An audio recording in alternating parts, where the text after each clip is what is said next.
September 28ஆம் தேதி மதுரையில் நடைபெற்ற ஜனநாயக காங்கிரஸ் மாநாட்டில் தேவர் பேசிவிட்டு வைகைக்கரை ஆற்று பாலத்தில் வந்து கொண்டிருக்கும் பொழுது 1950ஆம் வருடத்திய தடுப்பு காவல் சட்டப்படி தேவரை கைது செய்தனர். தன் கழுத்தில் கிடந்த ருத்ராஜ மாலையை கழட்டி கொடுத்துவிட்டு இங்குதான் போலீஸ் ஜீப்பில் ஏறினார். ஃபார்வர்ட் பிளாக் கட்சி தேவர் மீதான இந்த வழக்கு அரசியல் காழ்ப்புணர்ச்சி காரணமாக தேவர் மீது போடப்பட்டது என்று கண்டனம் தெரிவித்திருந்தது. பின்னர் இந்த வழக்கின் முடிவில் தேவர் குற்றமற்றவர் என்று இந்த வழக்கிலிருந்து ஜனவரி 1959 விடுவிக்கப்பட்டார். நாட்கள் நகர்ந்தது. உடல்நிலை பாதிக்கப்பட்டிருந்த பசும்பொன் முத்துராமலிங்க தேவர் 1963ஆம் ஆண்டு அக்டோபர் 29ஆம் தேதி அதிகாலை 5 மணி அளவில் மரணமடைந்தார். அவரது உடல் மறுநாள் அதாவது அக்டோபர் 30ஆம் தேதி பசும்பொன்னில் வள்ளலார் முறைப்படி பூஜை நடத்தி அமர்ந்த நிலையில் அடக்கம் செய்யப்பட்டது. 1966 ஜனவரி மாதம் மதுரை தமுக்க மைதானத்தில் ஃபார்வர்ட் பிளாக் கட்சி மாநாடு நடைபெற்றது. அந்த மாநாட்டில் தேவரை கைது செய்த அந்த இடத்திலேயே தேவருக்கு சிலை வைக்க தீர்மானம் நிறைவேற்றப்பட்டது.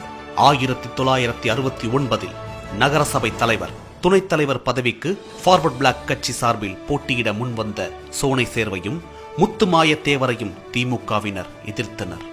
இந்த சூழ்நிலையில் காங்கிரஸ் வேட்பாளர் திரு ஆனந்தன் துணைத் தலைவர் பதவிக்கு போட்டியிட்டு வெற்றி பெறவே திமுகவினருக்கு கலக்கமானது.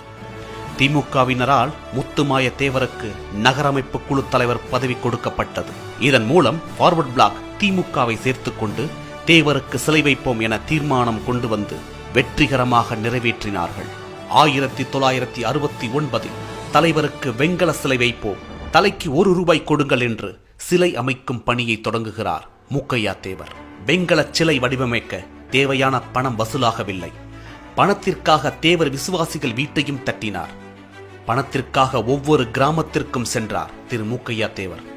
கூலி தொழிலாளி முதல் பெரிய மனிதர்கள் வரை பணம் தந்தனர்.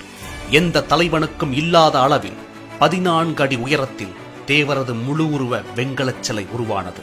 அண்ணாதுரை இறந்த பின்பு திமுகவினர் கோரிப்பாளையத்தில் அண்ணா சிலையை வைக்கப் போகிறோம் என்றும் தேவர் சிலைக்கு வேறு இடம் பார்க்கலாம் என்றும் கூறினர். ஃபார்வர்ட் பிளாக் விடாப்பிடியாக இருந்து கோரிப்பாளைய இடத்தை தன் வசப்படுத்தியது. 1974 ஜனவரி 5ஆம் தேதி சிலை திறப்பு விழா. சிலை திறப்புக்கு இந்திய ஜனாதிபதி திரு வி கிரியும் அப்போதைய தமிழக முதல்வரும் அழைக்கப்பட்டனர். இந்திய ஜனாதிபதி திரு வி கிரி நம் தேசிய தலைவர் தேவர் சிலையை திறந்து வைத்து பேசுகையில் தனக்கு திருக்குறளை கற்றுத்தந்தவர் திரு பசும்பொன் தேவர் அவர்கள் என்றார். விடுதலை போராட்டத்தில் தேவரோடு ஒரே சிறையில் இருந்தோம், தேவர் ஒரு மகான் என்றார்.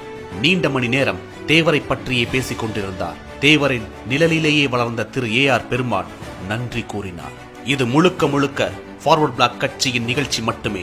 சிலை அமைந்த இடத்திற்கு பணமும் அந்த சிலையை பராமரிக்க மாநகராட்சிக்கு கட்ட வேண்டிய பணமும் ஃபார்வர்ட் பிளாக் கட்சியின் சார்பில் செலுத்தப்பட்டது.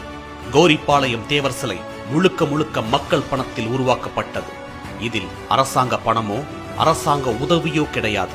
இந்த விழாவும் அரசாங்க சார்பாக நடைபெறவில்லை. திமுகவின் ஆட்சி காலத்தில் கருணாநிதி முதல்வர் என்ற முறையில் நிகழ்ச்சியில் கலந்து கொண்டது மட்டுமே திமுகவின் பங்கு. இதில் திமுகவின் கருணாநிதிக்கு எந்த சம்பந்தமும் இல்லை.